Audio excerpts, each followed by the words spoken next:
Hello everyone, welcome back to my page. তো তোমরা কেমন আছো? আশা করি ভালো আছো।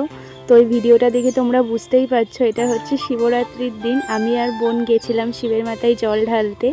তো দেখো আমরা বাড়ি থেকে বেরিয়েও গেছি। তো এখন আমরা আছি টোটোতে। তো আমরা এখান থেকে ডাইরেক্ট টোটো করে যাব শিমলিবাস মন্দিরে।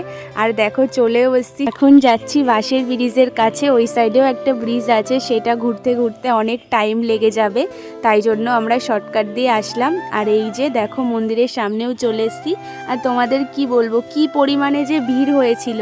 আমি যদি লাইনে দাঁড়াতাম তাহলে একদম ওই ব্রিজটা ছাড়িয়ে চলে যেতাম। তো ওই যে যেই দিদিটার সঙ্গে আমার দেখা হয়েছে, উনি আমার লাইনটা রেখেছিল বলে আমি তাড়াতাড়ি জল ঢেলে বেরিয়ে আসতে পেরেছি। আর কি বলবো, জল ঢালার সময় হাত ধরে তো পুরো বার করে দিচ্ছিল।